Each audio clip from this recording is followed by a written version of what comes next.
Bienvenue à ce bulletin d'information consacré au Gabon. Économie en ouverture après les récentes rumeurs sur la situation financière du Gabon qui semblerait se dégrader.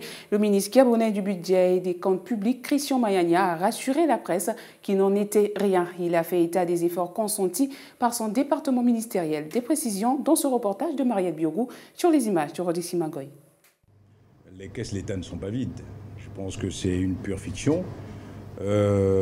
Tous les Gabonais, parce que nous communiquons depuis l'année dernière, sont au fait de ce que notre État subit la même crise, une crise économique qui tient évidemment de l'effondrement des cours du pétrole. Nous communiquons dessus depuis l'année dernière, depuis 2015. Cette année, évidemment, sur l'exécution du budget 2016, les faits sont là.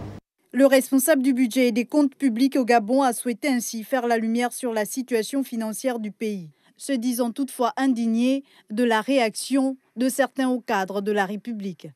J'ai entendu encore tout dernièrement une affirmation qui venait donc du président de l'Assemblée nationale, de l'ancien président de l'Assemblée nationale, Guido Banama, qui affirmait évidemment de la cessation de paiement de l'État. Il n'en est rien.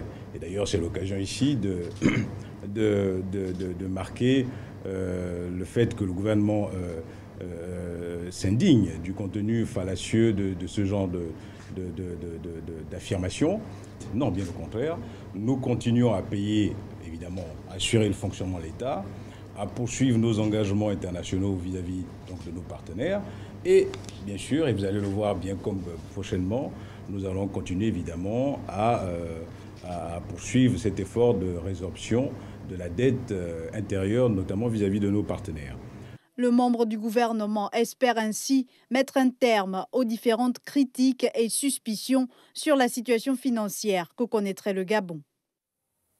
Encore de l'économie placée sous la tutelle du ministère du Budget et des comptes publics gabonais, le Conseil national de la comptabilité a tenu ce mercredi sa première assemblée plénière. Cet organe devra permettre d'avoir une meilleure cohérence dans la lisibilité des statistiques, prévisions et réalisations des agrégats macroéconomiques de l'État gabonais. Retrouvons Mariette Biogou et Rodrixi Magoy.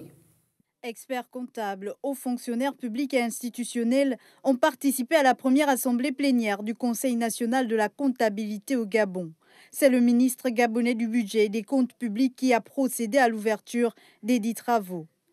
Ce conseil devait permettre à nos administrations d'améliorer la présentation, la cohérence et la fiabilité des informations économiques, financières et comptables sur notre pays. Il s'agit là d'une émanation des réformes engagées dans le cadre de la normalisation comptable en zone CEMAC et au niveau des États parties de l'OHADA. Le membre du gouvernement est revenu sur l'une des missions de cet organe. Grâce à cet outil, il sera plus aisé de parvenir à une meilleure cohérence dans la lisibilité des statistiques, des prévisions et des réalisations des agrégats macroéconomiques, budgétaires et financière de l'État. Par ailleurs, les réformes comptables effectuées au niveau de la comptabilité de l'État pour la rapprocher du système comptable OHADA des entreprises confirment la nécessité de moderniser le secteur public pour l'arrimer aux standards et aux bonnes pratiques de la comptabilité privée. Christian Mayania a insisté sur la responsabilité des membres du CNC en tant que pionniers de la normalisation comptable au Gabon. Toujours en économie, la SEG et la BGFI viennent de signer une convention de partenariat. Il est question pour les deux institutions de faciliter le paiement des factures d'électricité et d'eau aux abonnés via BGFI Mobile à partir du téléphone portable. Patricia Mouelé sur les images d'Hervé Aubion. Une première au Gabon et dans le secteur bancaire de la CEMAC. Deux institutions, à savoir la SCG et BGFI Bank, viennent de mettre à la disposition des abonnés une application en ligne pour faciliter le paiement des factures. L'une des spécificités que vous remarquerez dans ce type d'application que vous avez disponible, que ce soit sur Apple Store ou sur Google Play, c'est cette facilité à pouvoir aujourd'hui payer ces factures de téléphone post-paid directement au niveau de vos téléphones cellulaires.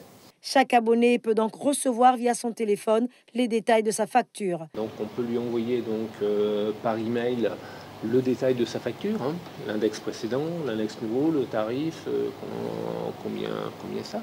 Ça permet à notre client de vérifier qu'effectivement sa facture est juste, qu'il est d'accord pour la payer. Et puis ensuite, il n'a plus qu'un petit clic à faire s'il valide ça. Cette application est accessible à tous. Le paiement de la facture post-payée est accessible à tout le monde, pas uniquement aux clients BGFiBank. Et nous voulons insister dessus, et c'était aussi l'une des conditionnalités.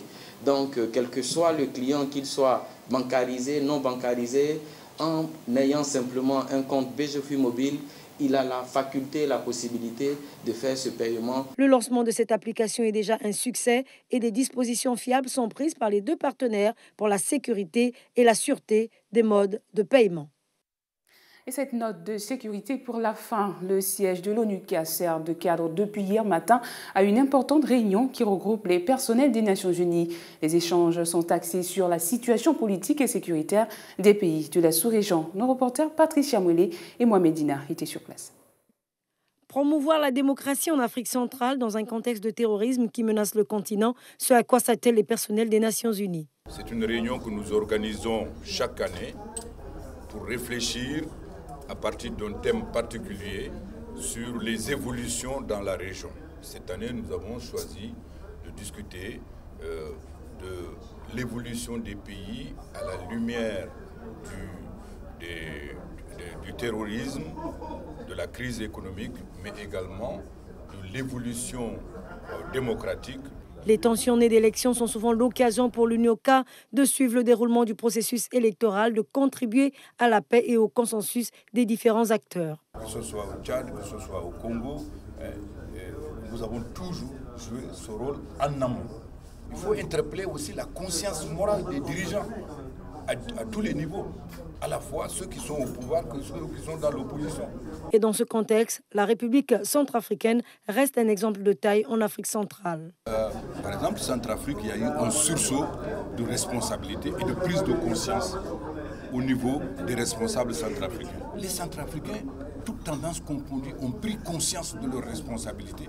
Une démarche sous-régionale intégrée est gage de paix et de sécurité en Afrique centrale pour une démocratie véritable qui contribuerait au développement des pays. Point final à cette édition. À 13h, vous serez en compagnie de Mariette Biogou pour la principale édition d'information de la mi-journée. Quant à moi, je vous dis à demain 9h.